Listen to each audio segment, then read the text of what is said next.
Ya, ini dia buah nipah. Ini buah nipah cik ni tu. buah nipah cik ni. Katro buat tempat cik ni. Katro tempat cik ni, lepung. Dekat gunung yang terbelah tu. Gunung yang terbelah tu. Akan turun ni. Turun lewat Masjid Lepung. Lewat jambatan lagi. Ni udah hampir sampai Luk Sedu. Je dah bangun Lepung je Sedu. Lepung Luk Sedu kecamatan Lepung, Pak. Oh. Pulut. Pulut. Pulut. Oh, awak DI kau Domino. Awak cak jumpa ya. Jumpa. Awak pawang leman. Ini 50.000. Buah nipah ni. Ni 20.000 yang kecil. Ni kibat cara coknya. Kayak mana cara ambilnya ni, Bu? Coba cerita lu. Maju lari sodo.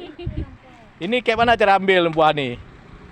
Nyo buat Aceh pun tadi. Mata Aceh je tak ada Aceh je. Tak Aceh je. Aceh je tak ajak Lampung. Lampung. Ya. Dalam Lampung. Ya. Kalau takoh nak boleh tatek lumpur. Bau dapat tengok hok lam i dah ikat dah bahu lam i bau dapat tengok. Memang letak dia kibat cara pada rumah dengar. Angka nak kala cikala mak TikTok cik ni. Oh, nak TikTok cik ni Cikala mak TikTok cik ni, kiban cara cik ni buah nipah. Bapa pasti penasaran kan? Yang pasti anak kala lan TikTok cik ni. Gaul lah cik ni olago, tapi kan dah lindu. Aku mah kalau benda. Cik ni yo bongkar buah nipah empat. Buah jambe kling. Buah jambe kling nak cik, kereng nak cik, cu nak cik, cuman kereng nak cik. Kereng bat. Kereng ada lembut tibit di rumah orangnya kabeh ampakeun kabeh na pesanan Pak. Oh, cik ni yo nak bongkar kereng, nak bongkar cu. Nyo yang kala yang badu cik ni. Ya, yang nya 20.000 tu bang. Oh, nya 20.000 Omar, 20.000 kati. Munyo yang nya 15.000. Di tengah tangki mi Honda dia dah cok cik. Cok you Pak.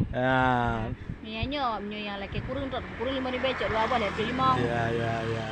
Munyo yang minyak rasa mantap tu taknya ada payah bagi gratis. Wahan Ali.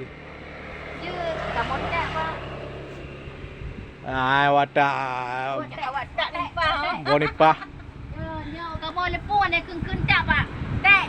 Tek Awak tek buah nipah. Buah nipah. Yang 50.000. Yang pingin bikin kolang kaling, jus, nipah, kolak, pergi ke Lepung macam ni. Pak, lapak cik ni. Lapak cik ni.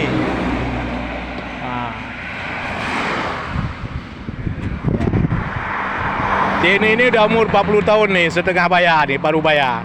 Anaknya dah besar tu, jangan salah-salah nanti. Itu anak saya. Oh, bukan anak ya. Anak cik ni lebih besar daripada Dah itu 40 tahun umurnya ni. Dah bukan anak gadis ya. Ya. Pokoknya datang kemari beli.